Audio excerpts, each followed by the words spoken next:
welcome to the Recruiter Startup Podcast. We are halfway through January and I've got lots going on. We're still doing the rec-to-rec business. We've launched Lockdown Leadership Network, which is flying. As part of that, we have our independent recruiter group. And as part of that, we've developed a Mastermind program. Now, I'm not going to pretend I'm the best recruiter in the world, but my job is to go and find the best. And that's who we have today. We have Rich Rosen on the podcast. Let me give you why he's so good. Rich has been in recruitment for 20, 30 years. He's probably billed around 180,000 himself this month as an independent recruiter.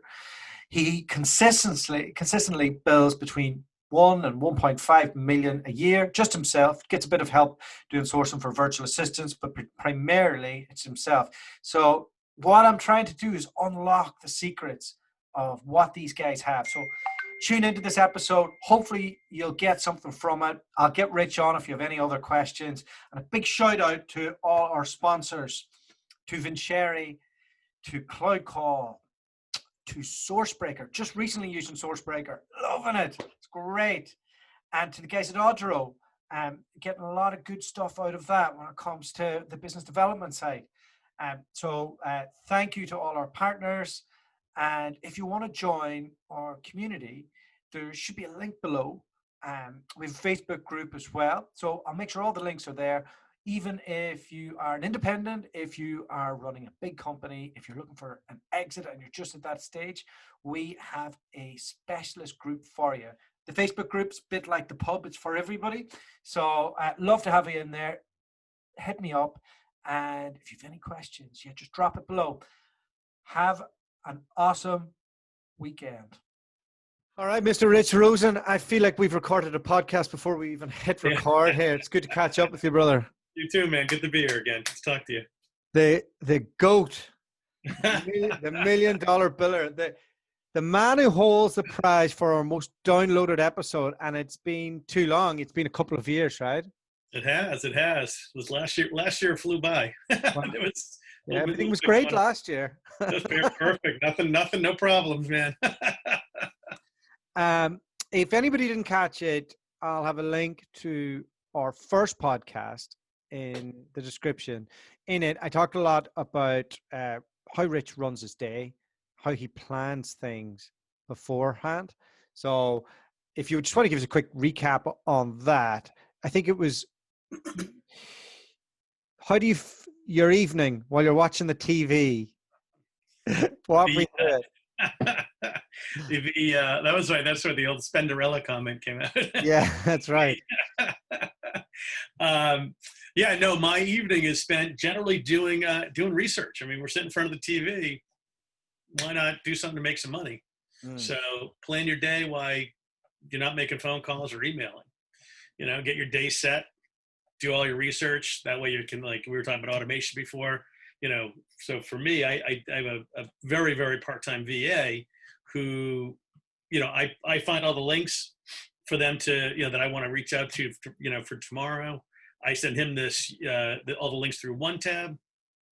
That ends up, he puts them in the system, automatically gets added to Outplay, and Outplay then automatically emails everyone in that sequence and starts them up. Is that like a Lemlist type thing?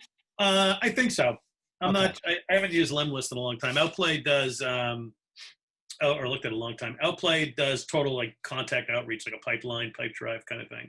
Okay. So it's a great tool. How do you find the specific leads that you're looking for?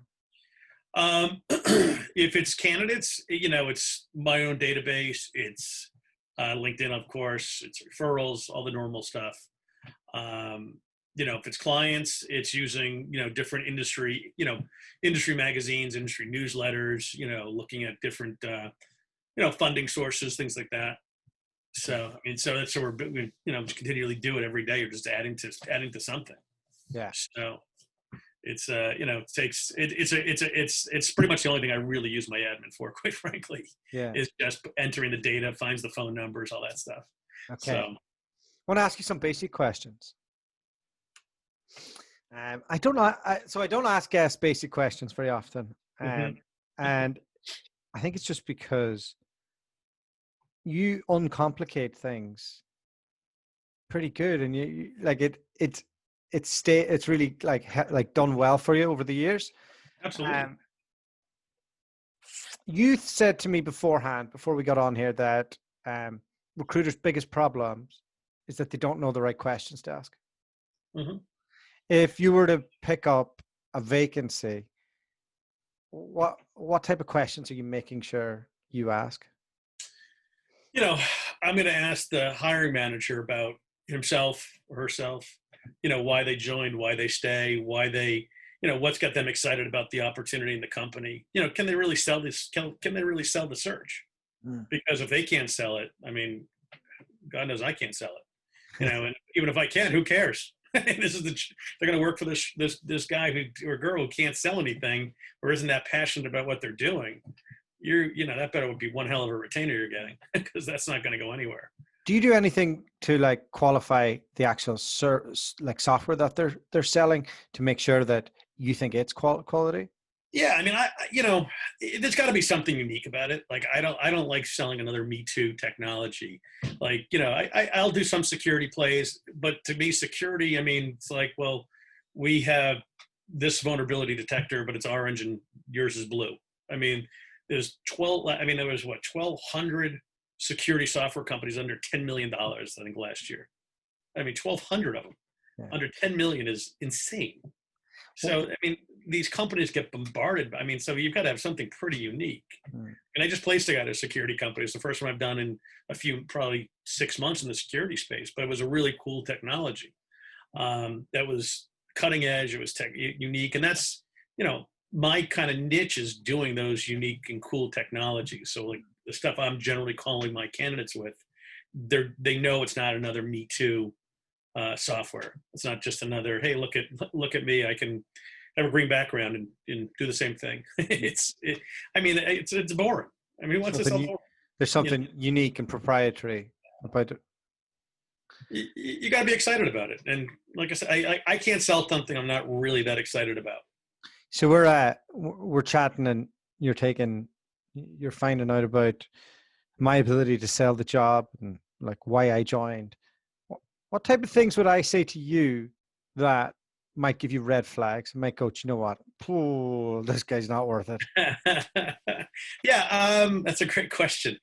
You know, I think when clients or potential clients are just like, well, I don't know the answer to that. I don't know the answer to that.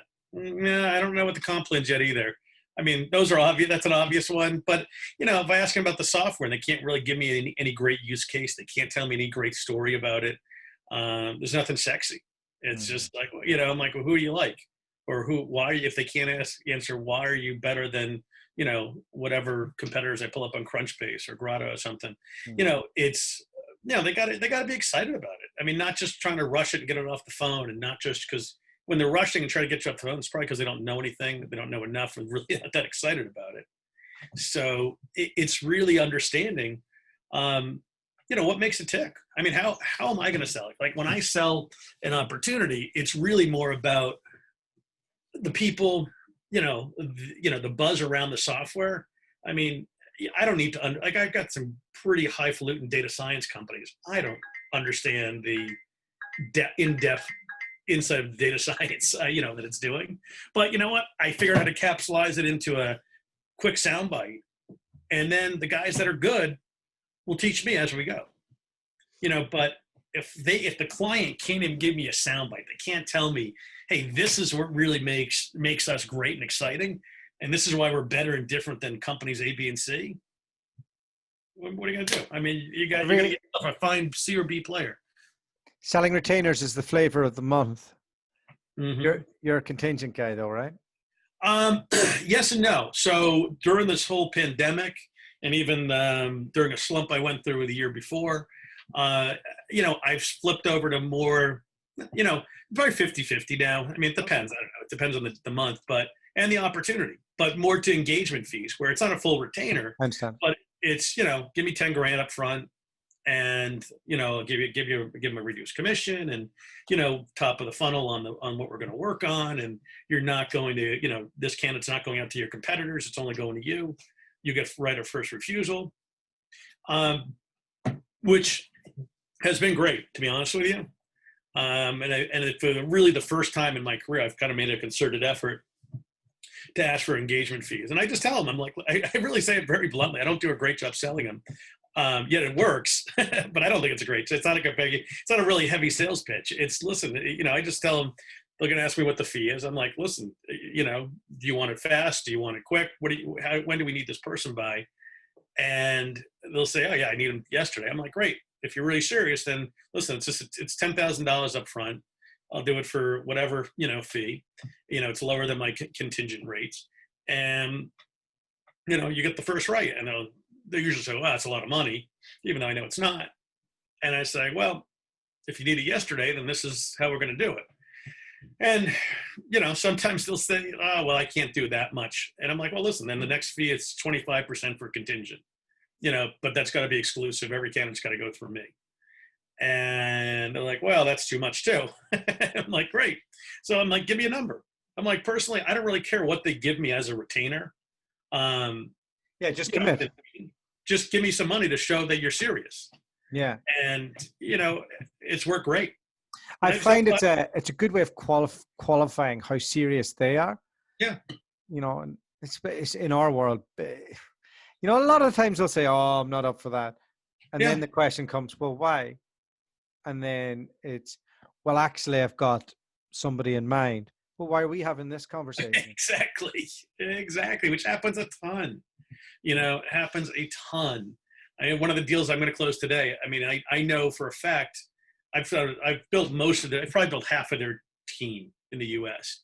And I should have built the entire team, quite frankly, minus 2 people.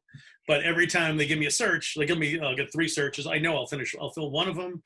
And the other ones will just be a pipe dream. If I get lucky, maybe, but magically someone else always pops up at the 11th hour, So but now I know how to work with this client. I know it's, I don't stress over it. And, I'll make a nice big fat fee today. So lovely. So in your world, you're always thinking about the percentage of close when you take on a search? Yeah. What's real? Who cares if you get a search if you can't close it? Like when I've done engaged searches, there's only one company that I've never closed on engaged search for. On contingent, I don't know what the number is. It's certainly not 99%, because of, like you said, you get these candidates, no matter how well you qualify it, they suddenly magically get a third cousin that needs a job, and that's who's getting the job, or you have a new girlfriend and your sister needs a job, or whatever. I've literally heard them all.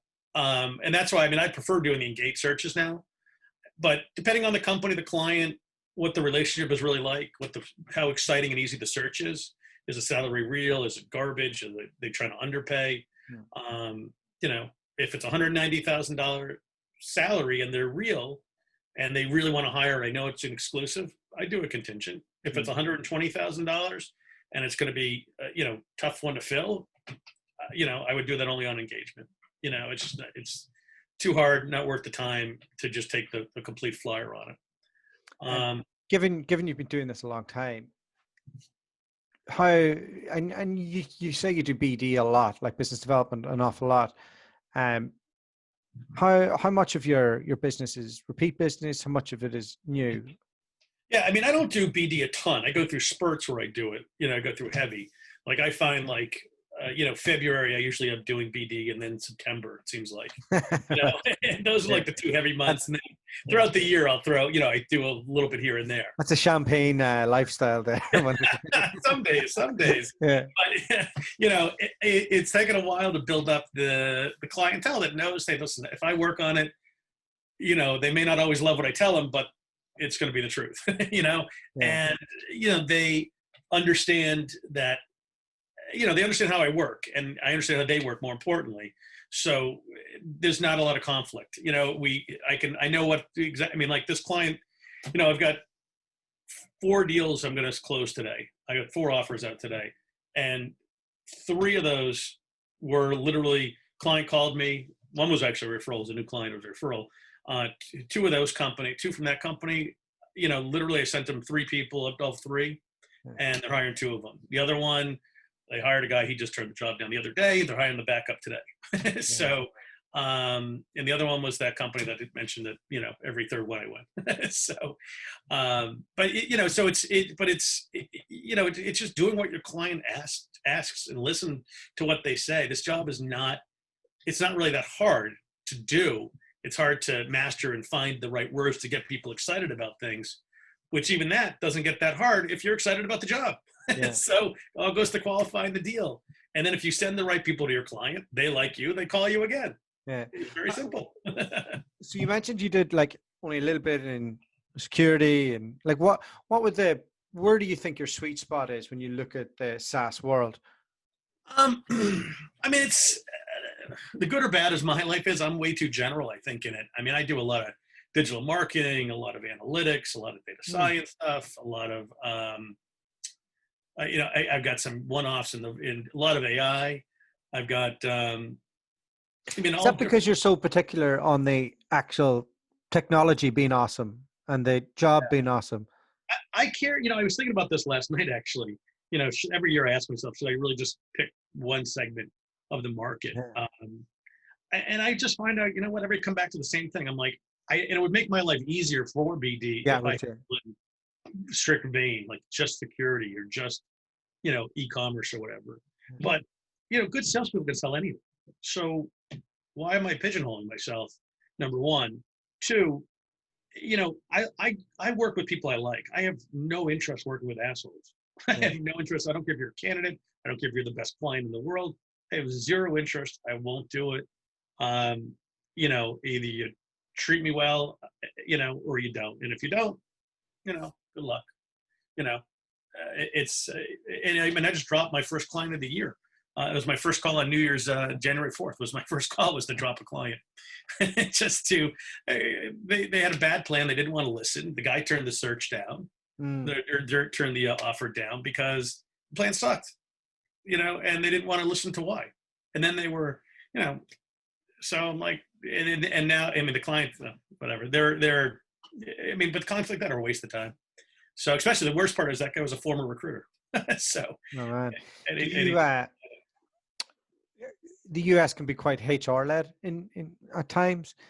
Do you find that you can just work directly with the end client, or are you having to kind of also put things through the? It depends. I mean, like, honestly, like 10 years ago, I would have been like, God, no, I'm not working with internal recruiters or HR. Now, honestly, I love it. If they are truly we're on the same side and they want to help build, they're not trying to fight. Honestly, good internal recruiters and HR people can be awesome and awesome allies to work with. So if they're there, I'm more than happy to work with them. But I do generally, you know, it's very rare I will work on a search where I don't have direct contact with the hiring manager. But I'm more than happy to partner with any internal recruiter, HR person. I mean, we're in it together. We should be. I mean, that's my big pitch to these guys, is that, you know, I'm all about being a partner. You know, I'll bend over backwards and work 20 hours a day for you, but I expect the same in return. If I call, I expect you to get back to me in a reasonable amount of time. And the same with HR. And if they don't, then, you know, you just move on. You gotta decide each case by case. But at the end of months, quarters, years, do you look back and review your ratios and where you've done well and where you've not, to kind of understand how you work, or are you flying by the seat of your pants? No, I mean, I kind of look back. I don't do like a big, I always look at where the numbers are, but I don't really break down the ratios all that often to say, oh, I made 20 calls, you know, it's like 4 calls to every job or whatever. I mean, I have a relatively rough idea of what they are, but, you know. And like how many resumes would go towards when you pick up a search? Yeah, I mean, like, honestly, a typical search, 3 to 4 resumes. Generally, I mean, if I'm sending more than 4, I feel like I'm doing something wrong. I mean, I truly expect, and I think every recruiter should, if I'm sending this resume out, that resume should be interviewed. I mean, you should have almost a 1-to-1 interview to submission rate. I don't see why you don't. I don't see why, you know, maybe one's a tester sometimes, so it's a bit of a mulligan. But I mean, these recruiters that just send crap, I don't understand. I know when I post stuff on like Facebook or LinkedIn, I get recruiters sending me stuff that has no bearing whatsoever on what I'm looking for. I'm like, why? I mean, why waste your time? Yeah. And You know? what about the candidate side of things? How's that been in the pandemic? Because in my world, people expect that we'd have lots of good candidates. Well, we don't. It's Mhm. actually got harder, Totally. because the best ones are, some of the top ones are out, but the usual sweet spot just beneath the top performer, who most people always want, Hmm. they're not available. They're hiding, Yeah. and there's loads of low performers out there. So Oh, horrible. Yeah. All it's the bottom horrible. are out. Yeah. I mean, you got to explain to the client, listen, this is still a very, very, very much a candidate driven market. I mean, I tell my clients, and I honestly have seen this, the average salary has actually gone up, not down. I mean, the people we've been placing are 160, 165, 175K base salaries. You know, a year ago, that guy was making 150. Mm. You know, or less. I mean, these companies that are coming in trying to pay 120, and then these people fail, and I'm like, no kidding. You know, I mean, so you need to be a coach to your clients and a consultant, and basically tell them, listen, this is a candidate-driven market. If you don't move fast, if you don't move, you know, present a proper offer, you're going to lose every time. And even if they take the job today, they're probably going to keep looking. You know, and you're just going to pay me a fee, and you're going to be replacing the search. You know, you're going to replace this person probably 3 months down the line and pay another fee. Yeah. You know, so, you know, you have to explain to them, the harder it gets. Every time you pull one person out, the pool gets that much smaller, and the search actually gets that much harder.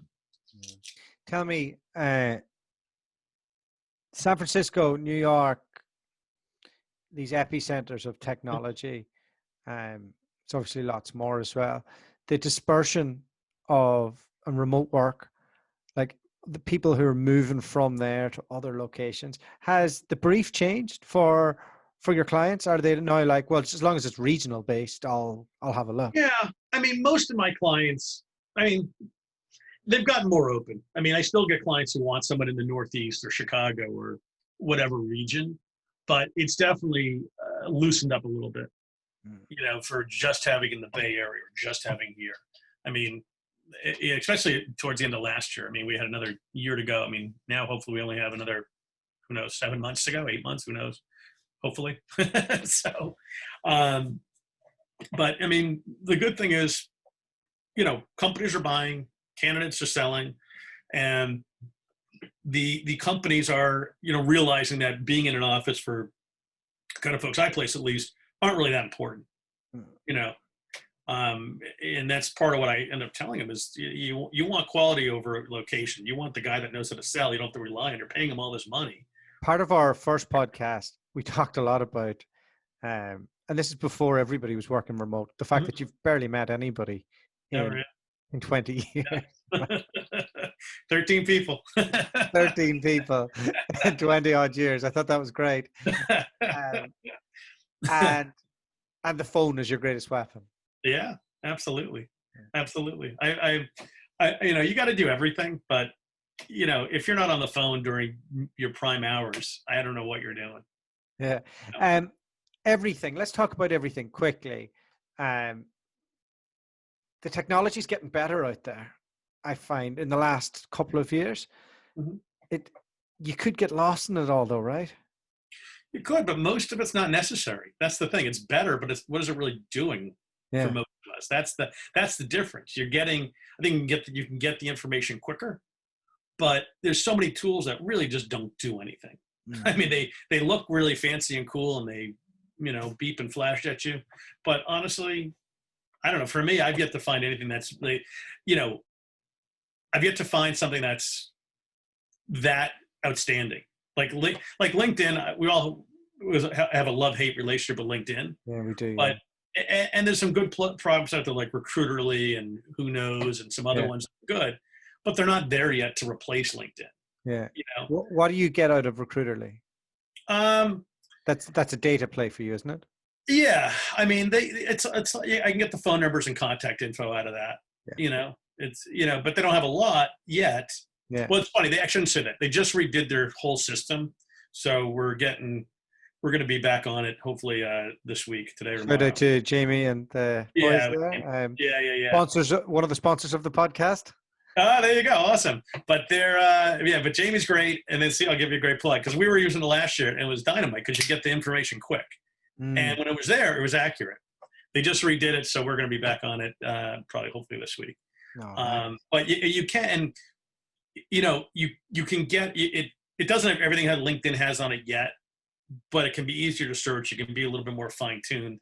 And you're certainly not paying, of the absorbent LinkedIn costs and stuff. Yeah, I've been like really impressed with Lemlist. I've I was mentioning it before, but just that email sequence that it integrates with lots of different things, and when somebody's opened it up, and how many times, and that's what's cool. Like I got Outplay. It's kind of the same thing. You can actually you can do voicemail drops on it, which I don't really use it for, but you can really use that as your full CRM if you wanted to, because you can do all your email sequencing, but you could say like day 1 email, day 2 call this guy, day 3 send a text, day 4 send another email. I don't use it all for all the stuff it can do, but it's a great program. And I mean, I got it on an AppSumo deal. So if people aren't checking AppSumo out, they're crazy because there's so much, you can get so many bargains. If you roll the dice for like $50, you can get so many bargains on AppSumo for technology. We're getting a bit of joy out of Seamless AI as well. Yeah, you like it? Are you getting personal stuff, or is it all corporate? That you like corporate numbers? I think there was a mixture of both. From what my guy was telling me. I'm a little off the tools on that, I'm afraid. I was just looking. I was just looking back into it because some of the tools I was using last year, they're getting a little lackluster. I think. That's why I like the Recruiterly. I like what they're doing, and some of the others. But some of the other tools out there have just gotten a little beat up. I think they haven't refreshed their data in a while, or it's just really slow. Yeah, we've pushed a lot on the automation this week. I'm trying to get it sorted, and we've tested Meet Alfred, My Robot Works, and LinkedIn Helper 2. And I think LinkedIn Helper 2 has come out on top in terms of just a lot of things. I haven't tried LinkedIn Helper 2. You just got to be careful. Like I think I mentioned to you, like some of those programs, like Meet Alfred, they have, the program was actually fine. But they really pissed me off because I hadn't used it in months. And also I got a renewal notice that they charged my account. I mean, I actually didn't think I had it. I didn't think I was paying for it anymore. I got a renewal notice and I just immediately emailed them and said, hey, listen, just cancel it. We haven't used it. And they're like, no, we're not canceling it. I'm like, well, I'm just going to find it on the credit card. So you might as well just save us the step and cancel it. And they wouldn't, they literally fought me on the whole thing. And they ended up taking the charge away anyway. But I'm like, it was such horrible customer service. Yeah. Like literally, it wasn't that much money. It was well, that rules them out. yeah, I mean, like honestly, who wants to work with people like that? I mean, literally, it was like the second I got the email, I just happened to be sitting on my computer, and I was like, hey, we don't need this. They're like, well, you should have read literally your email is like, you should have read the agreement. And I'm like, it's like you're going to ruin your reputation over what, $300. Yeah, so I would not buy Meet Alfred just for that reason alone. But the other ones are good, but the other thing you got to be careful of too, if you do not set those tools up properly, you will get permanently put in LinkedIn jail. I had a company that I tried this little test and outsourced some of this automation for LinkedIn, and they completely effed it up. Yeah, completely. So now I can't even get out of LinkedIn jail, where I have to actually put an email in for every person I reach out to. Man. Is there are we able to name that company? No. Are they quite prominent in their advertising? No, they're not. No, not those guys. No. No. Okay, good. No, not those guys. This one was disappointing. I was doing them a favor. They were doing me a favor, and it kind of blew up. And it is what it is. So, where do you want to go with your business? Where do I want to go with my business? Caribbean. Keep making tons of cash right off into the sunset. Sit on a beach would be nice. I have no idea, man. I got 2 kids to put through college still. So, we'll see, man. I don't know. I like, this is what I find. I love this job when I have good clients. I hate this job when I don't. It's like everyone else. This past year has been a complete and utter roller coaster. It was a good year. It ended up being a strong year. January is going to be awesome. I think we'll get, I think my 5th deal done already this year. And stuff that carried over from last year and stuff. And, when I have, but so we've also had a lot of adversity. I mean, I had $170,000 in deals fall apart, offer after offer, fall offs, whatever, counter offers in the last 3.5 months. What people will be thinking when they're listening to you talk about this is, well, firstly, like the sums are impressive, but they'll be thinking, how does he keep going all these years? This is such a bloody hard job. Anybody else that's successful, they find somebody else to do it, and then they move themselves just that further bit away. But you're obsessed with, like, you love it, like. Yeah, well, dude, it's a game. It's like playing poker. I mean, it's just this job is a game, and you got to guess right. You got to ask the right questions. I mean, this is literally like living a board game. It's like playing Clue. Ask the right question. Did you not ask the right question? Did you look in the right spot? Did you not look in the right spot? Is the guy bluffing, about his salary? Is the client bluffing about what else they got in the wings? I mean, it is a total game. And what else can you do where you even have the opportunity to make $1 million a year? I mean, even at $500,000 a year, $300,000 a year, and you can sit home, you can do whatever you want. I mean, I've got one of the guys I think I gave you. I mean, Jordan, he used to travel around in an RV and make all his money working from an RV, as a recruiter, not a drug dealer, but he, I mean, this job is awesome if you do it the right way, and doing it the right way is very simple. Yeah. Do what you say you're going to do. Don't lie to anyone. Get back to everyone. And, tell the clients to go fuck off if they're not going to work the right way. If they're screwing you around, then who needs them? They're not clients. Yeah. I mean, it's just like you need to be able to walk away from money, from deals that you're not even walking away from money. You're walking away from bad deals that are just wasting your time. Yeah. And that's where recruiters rather get completely, over their skis, and they just like, oh, I got to fill it. I'm like, but you're never going to fill it. I mean, and if you do, it's pure luck. Yeah. So, you got to just take control of your own time, and you'll be okay. That's what makes it fun, man. Well, Rich, that's us today. I want to get you back on. I've just launched a Facebook group, Recruiter Startup and Independent Headhunters. And I'll make sure that the next one goes out live on that. There you go. We'll have lots of fun. I'm going to try and get lots of other podcasts involved as well. And just make it a bit more of a media-centric place. What do you think makes a good Facebook group? You're brilliant at them. You love them all, right?